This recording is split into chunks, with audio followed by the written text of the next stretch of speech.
नमस्कार, आप देख रहे हैं हिंदी खबर में हूं आपके साथ मैं शर्मा। देश की सियासत के सेंटर में इस वक्त एक तस्वीर छाई हुई है और ये तस्वीर है देश की संसद की बगल वाली मस्जिद की, जहां अखिलेश यादव अपनी पार्टी के सांसदों के साथ बैठे दिखाई दे रहे हैं। लेकिन अखिलेश के मस्जिद में मीटिंग करने पर सियासी घमासान छिड़ गया है और इसे लेकर बीजेपी अब अखिलेश को घेर रही है। बीजेपी अखिलेश यादव को नमाजवादी बता रही है तो वहीं अखिलेश यादव इसे आस्था बता रहे हैं। एक तरफ अखिलेश यादव मस्जिद में जा रहे हैं, मीटिंग कर रहे हैं, सपा के नेताओं कांवड़ियों को आतंकवादी तक कह रहे हैं, तो वहीं यूपी के मुख्यमंत्री योगी आदित्यनाथ ने कांवड़ियों पर पुष्प वर्षा की थी और कहा था कि कांवड़ियों के भेष में हुड़दंग करने वालों के यात्रा के बाद पोस्टर लगाकर उनको सजा दी जाएगी। और इस तरह से 2027 से पहले यूपी में धर्म युद्ध शुरू हो चुका है। देखिए हिंदी खबर की ये स्पेशल रिपोर्ट।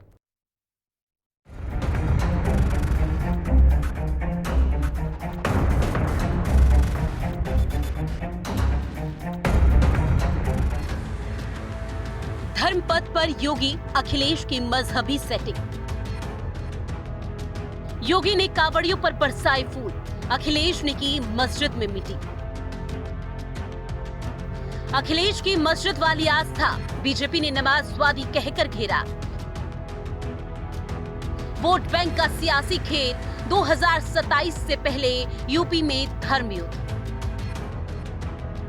उत्तर प्रदेश में होने वाले विधानसभा चुनाव में अभी करीब 1.5 साल से ज्यादा का वक्त बचा हुआ है, लेकिन अभी से सियासी दांव चले जाने लगे हैं। एक तरफ सीएम योगी आदित्यनाथ सबका साथ सबका विकास के मिशन पर काम कर रहे हैं और योगी राज में हर धर्म का ख्याल रखा जा रहा है, तो वहीं दूसरी ओर अपने सनातनी एजेंडे को भी आगे बढ़ा रहे हैं। कांवड़ यात्रा के दौरान भी मुख्यमंत्री योगी आदित्यनाथ ने शिव भक्तों के लिए हर जरूरी इंतजाम करने के साथ ही मेरठ पहुंचकर कांवड़ियों पर पुष्प वर्षा कर आस्था का सम्मान किया, जबकि समाजवादी पार्टी से लेकर कांग्रेस और एआईएमआईएम तक की नजर मुस्लिम वोट बैंक पर है, जिसके चलते समाजवादी पार्टी के सुप्रीमो अखिलेश यादव भाईजान को खुश करने की हर संभव कोशिश कर रहे हैं। कभी अखिलेश और उनकी पार्टी के नेता नेम प्लेट और कांवड़ियों के भेष में घुसे उपद्रवियों के बहाने कांवड़ यात्रा को बदनाम करते नजर आते हैं, तो कभी एसपी हसन जैसे समाजवादी पार्टी के नेता कांवड़ियों को आतंकवादी कहकर सनातन विरोधी एजेंडा चलाते हैं।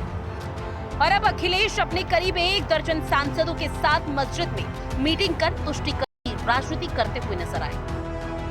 लगातार भारतीय जनता पार्टी पर सवाल खड़ा करने वाली समाजवादी पार्टी की कांवड़ियों को लेकर लगातार बीजेपी अपना एजेंडा तय कर रही है, अब खुद मस्जिदों में जाकर बैठक कर रही है। ऐसे में अब एक बड़ी स्तर पर जो तस्वीर आई है जिसमें कि अखिलेश यादव मस्जिद में बैठकर अपने सांसदों के साथ वार्ता कर रहे हैं, इससे उत्तर प्रदेश की राजनीति में धर्म के लेकर एक बार फिर से चर्चा तेज हो गई है। जहां भारतीय जनता पार्टी इसको साफ तौर पर कह रही है कि भारतीय जनता पार्टी जब कांवड़ियों को लेकर बात करती है तो समाजवादी पार्टी हिंदू धर्म की आस्थाओं को ठेस पहुंचाने का काम करती है, लेकिन खुद मस्जिदों में जाकर अखिलेश यादव जाकर बैठ जाते हैं। ऐसे में किस तरीके की राजनीति विपक्ष करना चाहती है, इसको लेकर लगातार भारतीय जनता पार्टी सवाल उठा रही है। देखना यह होगा कि जिस तरीके से अखिलेश यादव अब मस्जिद में गए हैं और भारतीय जनता पार्टी लगातार कांवड़ियों को लेकर बड़े स्तर पर काम कर रही है, इसका असर जनता के बीच में कितना जाता है। लेकिन 2027 के चुनावों से पहले धर्म युद्ध की अगर बात की जाए तो जरूर उत्तर प्रदेश में छिड़ गया है।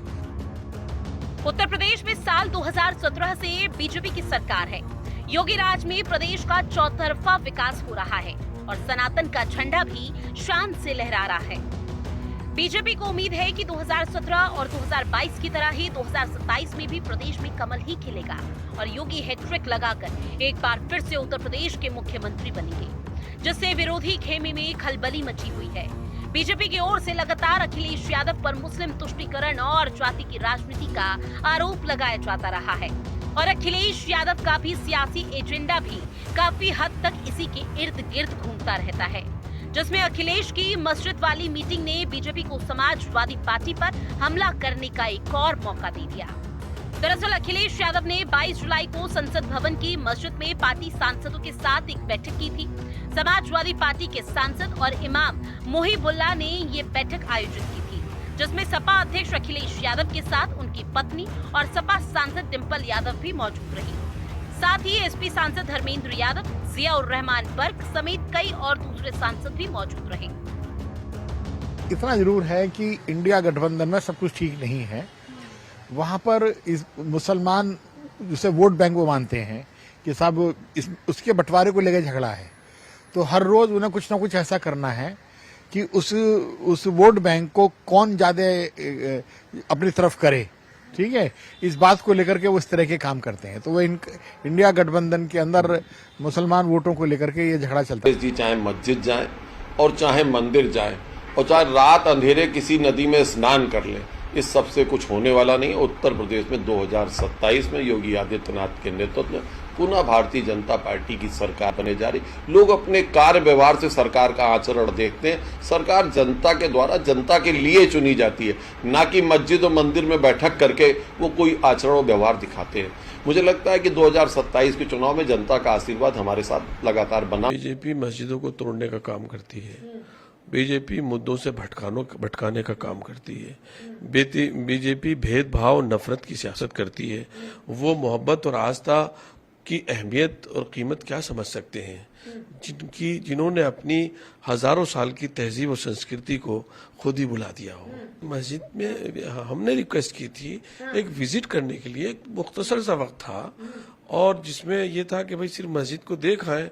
जब मस्जिद में आए तो मैंने उस मस्जिद की हिस्ट्री थोड़ी सी बयान की और उसमें 5, 6, 7 मिनट मुश्किल से बैठे होंगे, 10 मिनट में भी उस पर बीजेपी को ऐसी मिर्चें लगी हुई हैं जैसे कि जो है वो मिर्चें क्या लगी है, उन्होंने एक मुद्दा ढूंढ लिया ताकि वो पहलगाम पर मुंह छुपा रहे हैं, अपोजिशन से जवाब नहीं दे रहे हैं। इसमें आप देख सकते हैं इन सांसदों को अखिलेश यादव के बगल में ही मुहिबुल्लाह नदवी बैठे हुए दिखाई दे रहे हैं। ये रामपुर से समाजवादी पार्टी के सांसद हैं और संसद परिसर में मस्जिद के इमाम हैं। अखिलेश यादव के बाईं तरफ संभल से सांसद जियाउर रहमान बर्क बैठे हैं। अखिलेश यादव के ठीक सामने उनकी पत्नी और कन्नौज से सांसद डिंपल यादव हैं। नदवी के ठीक बगल में सांसद धर्मेंद्र यादव भी बैठे हुए हैं। बीजेपी अल्पसंख्यक मोर्चा के अध्यक्ष जमाल सिद्दीकी ने इस तस्वीर को जारी कर आरोप लगाया है कि अखिलेश यादव ने इस मस्जिद को सपा कार्यालय बना दिया। इसके जवाब में बीजेपी अल्पसंख्यक मोर्चा ने भी मस्जिद में मीटिंग की तैयारी शुरू कर दी है और जमाल सिद्दीकी ने कहा कि वो जल्द ही मस्जिद प्रबंधन को एक पत्र लिखेंगे, साथ ही राजनीतिक बैठक की अनुमति मांगेंगे और फिर अपनी टीम के साथ मस्जिद में बैठक करेंगे। वहीं समाजवादी पार्टी के नेता कह रहे हैं कि मीटिंग नहीं थी, वो ऐसे ही गए थे और मस्जिद में कोई भी जा सकता है। ये हम दिखा रहे देश को कि असल जो चेहरा है ये अखिलेश यादव को यही है कि किसी के धर्म का सम्मान नहीं करते।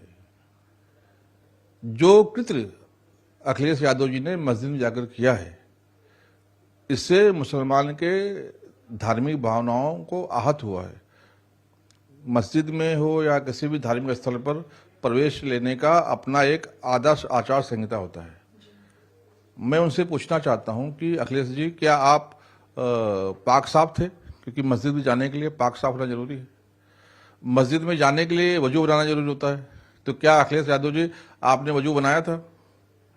और जो सबसे बड़ा अपराध उन्होंने किया है, वहां पर श्रीमती डिंपल यादव जी को लेकर, जहां पर मस्जिद में हमारी बहनों को प्रवेश वर्जित है, मस्जिद में मर्द औरत साथ नहीं बैठ सकते, इसलिए वहां की मस्जिद में पहले मंजिल पर हमारी बहनों को बैठने की व्यवस्था है। और हमारी डिंपल यादव जी वहां पर गई तो उन्होंने लिबास का भी ख्याल नहीं रखा। कह सकता हूं एक सामान्य शिष्टाचार था। अखिलेश जी उनसे मिलने गए, क्योंकि वो पार्टी के राष्ट्रीय अध्यक्ष थे, तो पार्टी के और भी सांसद उनके साथ गए। ये कब्जा कहां से आ गया? ये तो मुबारक हो, बीजेपी के लोग ऐसा कर सकते हैं, समाजवादी पार्टी के लोग नहीं कर सकते। हम जालीदार टोपी लगाएं या न लगाएं, ये हमारा खुद का काम है। कोई हमारे ड्रेस के बारे में तय करेगा कि हम कौन सा ड्रेस पहने? ये बीजेपी के लोग कौन होते ये तय करने वाले कि हम टोपी जालीदार लगाएं या लाल लगाएं या पीली लगाएं? तो मेहरबानी करके वो अपनी बुद्धि का इस्तेमाल अपने तक सीमित रखें तो बड़ी कृपा होगी। अखिलेश यादव के लिए इस प्रकार इन धाड़ी टोपी वालों के साथ मीटिंग करना या मस्जिद में जाकर मीटिंग करना कोई नई विषय नहीं है। इनके पिता के लिए तो कहा जाता था मौलाना मुलायम, और ये उसी के बेटे हैं जिन्होंने राम भक्त पर लाठियां बरसवाई। ये वही अखिलेश यादव है जिनको कावड़ी यात्रा से परेशानी है। ये वही अखिलेश यादव है जिनको पुलिस के सेवा परमो धर्म अर्थात कावड़ियों की सेवा करने वाले उस विषय से दिक्कत है। लगातार हिंदू विरोधी मानसिकता प्रदर्शित कर रहे हैं, जबकि इनके सारे कर्म, इनके परिवारों के कर्म सनातन धर्म की संस्कारों की गतिविधियों से होते हैं। दिल्ली में चल रही सियासत का असर अब उत्तर प्रदेश में साफ नजर आ रहा है। मस्जिद में सपा की मजहबी मीटिंग को लेकर समाजवादी पार्टी और बीजेपी के बीच जुबानी जंग तेज होती जा रही है। उत्तर प्रदेश के डिप्टी सीएम ब्रजेश पाठक ने तो सीधे इसे संविधान के खिलाफ ही बता दिया।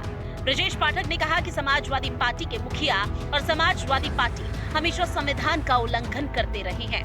भारतीय संविधान में साफ लिखा है कि हम धर्म का इस्तेमाल राजनीतिक उद्देश्यों के लिए नहीं करेंगे और उन्हें संविधान पर कोई भरोसा नहीं है। वो हमेशा नमाजवादी बने रहते हैं और वही उन्होंने आगे बढ़ाने का काम किया।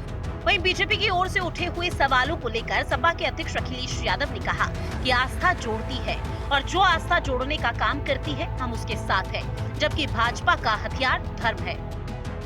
बीजेपी नकारात्मक लोगों के एक समूह है, आस्था सकारात्मक है, आस्था जोड़ती है और हर जोड़ने वाली चीज से भारतीय जनता पार्टी चिढ़ती है।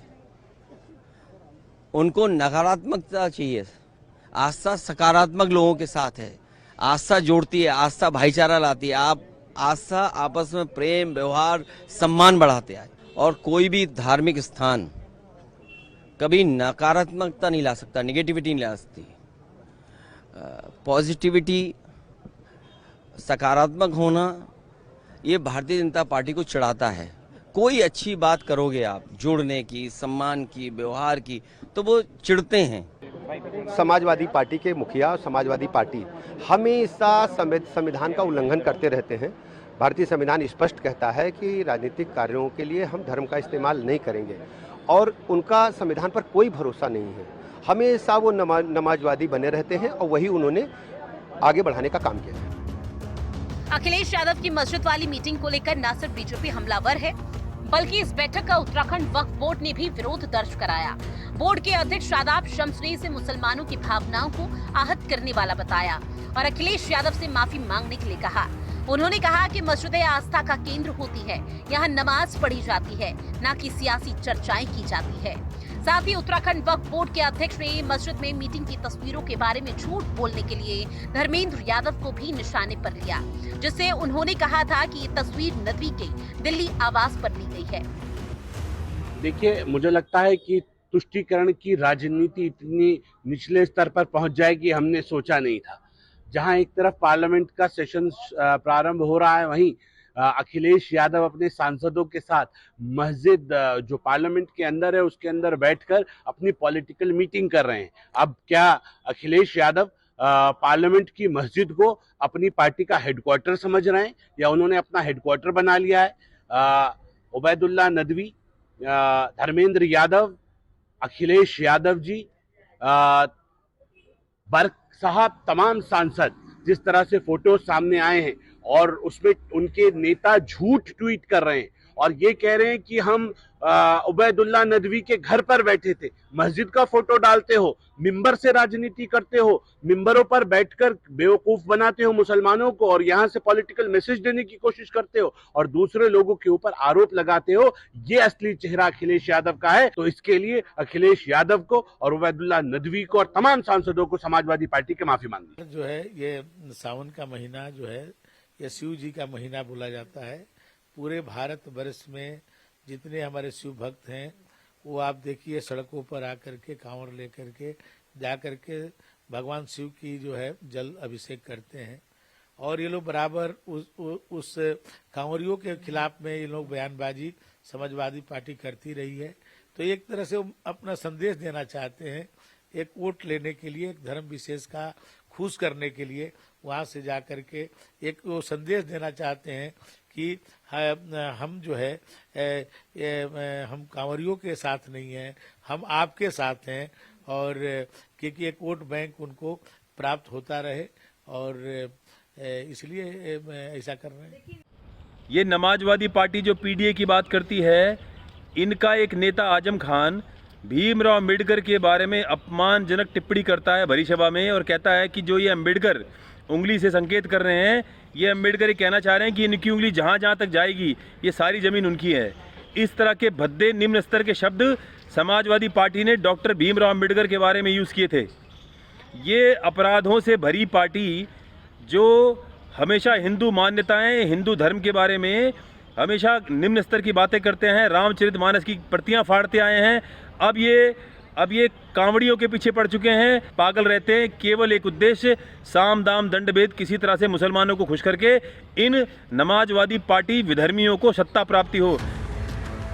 योगी सरकार के 8.25 साल आस्था, अस्मिता, अर्थव्यवस्था और सांस्कृतिक चेतना के उन्नयन का ऐतिहासिक कालखंड है। योगी राज में शताब्दियों की प्रतीक्षा और पीढ़ियों के संघर्ष के बाद सकल आस्था के केंद्र भगवान श्री राम को अयोध्या में उनके पावन मंदिर में विराजमान होते देखा। भव्य दिव्य काशी विश्वनाथ कॉरिडोर के साक्षी बने तो प्रयागराज में महाकुंभ का भव्य और दिव्य आयोजन हुआ। और हर साल कावड़ यात्रा के दौरान सीएम योगी भोले के भक्तों का पूरा ख्याल रखते हैं। हाल ही में 20 जुलाई को मुख्यमंत्री योगी आदित्यनाथ खुद भोले के भक्त कावड़ियों पर पुष्प वर्षा करते हुए नजर आए। मेरठ के मोदीपुरम स्थित दुल्हेड़ा चौकी के पास मुख्यमंत्री योगी आदित्यनाथ के लिए एक मंच तैयार किया गया था, जिसके माध्यम से उन्होंने कावड़ियों पर गुलाब की पंखुड़ियों के माध्यम से पुष्प वर्षा की और कावड़ यात्रा में घुसे असामाजिक तत्वों को कड़ी चेतावनी दी। उन्होंने कहा कि अराजक तत्व कावड़ यात्रा में विघ्न पैदा करने की कोशिश कर रहे हैं, जिन्हें बेनकाब करना अब आम जनता और समाज की जिम्मेदारी है और उनकी हर हरकत सीसीटीवी में कैद हो रही है। यात्रा खत्म होते ही इन उपद्रवियों की पहचान कर न सिर्फ इनके पोस्टर लगाए जाएंगे, बल्कि उन्हें ऐसी सजा दी जाएगी कि वो उसे कभी ना भूल पाएंगे। इस भक्ति और श्रद्धा को बदनाम करने के लिए कुछ तत्व लगातार कुत्सित प्रयास कर रहे हैं। पूरी कावड़ यात्रा के दौरान जिसने इस पावन कावड़ यात्रा को बदनाम करने के लिए कई उपद्रव का सहारा लिया है, तोड़फोड़ का सहारा लिया है, उनके सबके सीसीटीवी फुटेज हमारे पास है। हम लोग कावड़ यात्रा सकुशल संपन्न होने के बाद उनके पोस्टर भी चस्पा करने वाले हैं, उनके खिलाफ बहुत सख्त कार्रवाई करने वाले हैं। हर कावड़ संघ का भी दायित्व बनता है कि वे किसी भी ऐसे तत्व को जो कावड़ की भगवान शिव की इस पावन यात्रा को बदनाम करने का कुत्सित प्रयास करके उपद्रवी के भेष में छुपे हुए हैं, उन्हें बेनकाब करें, उन्हें हर हाल में अपने आप से दूर कराएं। जब से योगी ने यूपी की कमान संभाली है, उसके बाद से विपक्ष का सफाया हो गया है। पिछले 8 साल के दौरान अगर 2024 के लोकसभा चुनाव को छोड़ दिया जाए तो हर चुनाव में योगी का डंका बजा है। यहाँ तक कि पिछले साल लोकसभा चुनाव के बाद 10 सीट पर हुए उपचुनाव में भी योगी ने 8-2 से बाजी मार ली है, जिसमें कुंदरकी, कठेरी, मिल्कीपुर जैसी सीटें शामिल थी।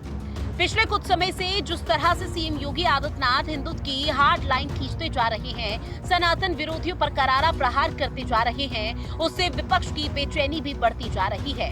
और यही वजह है कि विपक्ष की गाड़ी मुस्लिम तुष्टीकरण और जाति की राजनीति वाली पटरी पर ही दौड़ती नजर आती है। अखिलेश ने 20 जुलाई को संसद की बगल वाली मस्जिद में अपने सांसदों के साथ मीटिंग की, तो पिछले महीने भी उन्होंने सपा के अल्पसंख्यक मोर्चा के साथ मीटिंग की थी और उसमें मुस्लिमों के सभी मुद्दों को ध्यान से सुनने के बाद कहा था कि एक एक मामला हमारी जानकारी में है, लेकिन कार्रवाई के पहले सरकार बनाइए, सरकार बनने के बाद एक्शन होगा।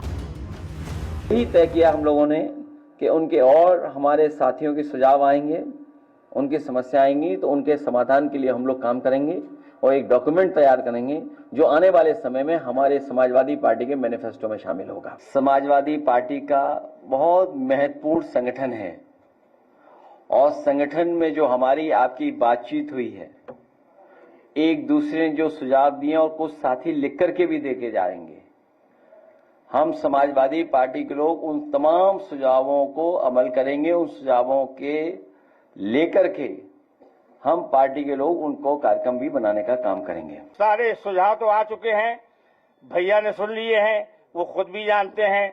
इंशाअल्लाह तबारक व तआला आने वाले वक्त में 27 में आप मुत्तहिद होकर खड़े हो जाएं और एक एक वोट डलवाएं। 27 में समाजवादी की सरकार बनेगी, ये सरकार नहीं रहेगी, ये मेरा वादा है। इसलिए कि अब घड़ा भर चुका है, अब घड़ा भरने में देर नहीं है, सिर्फ फूटने और गिरने की देर है। यूपी में इस वक्त एक अलग तरह का धर्म युद्ध चल रहा है, जिसमें एक तरफ सावन के महीने में कांवड़ यात्रियों के सम्मान से लेकर ढाबों पर नाम बदलने तक योगी अपनी सियासी झलक दिखाते नजर आए हैं। योगी सरकार में कांवड़ियों पर पुष्प बरसाया गया है। श्रावण मास की शिवरात्रि के मौके पर भी सीएम योगी ने गोरखपुर के मानसरोवर मंदिर में विधि विधान से रुद्राभिषेक किया, जिससे ये साफ हो गया है कि 2027 में होने वाले चुनाव में भी योगी अपनी सी शैली से टस से मस नहीं होंगे। तो दूसरी तरफ मस्जिद में सियासी तकरीर की बात है और अखिलेश इसे सर्वधर्म समभाव जैसा करार दे रहे हैं। जानकारों का मानना है कि यूपी में 2027 में विधानसभा चुनाव का टोन सेट हो चुका है, जिसमें बीजेपी हिंदुत्व और विकास की राजनीति पर आगे बढ़ेगी। वहीं सपा मुस्लिम मुद्दों को फ्रंट फुट पर खेलते हुए गंगा जमुनी तहजीब की बात मजबूती से रखेगी। हिंदी खबर की स्पेशल रिपोर्ट। और एक बड़ी जानकारी आपको हम देते हैं जो कि चंडीगढ़ से आ रही है, जहां सीएम आवास पर आयोजित हुआ है कार्यक्रम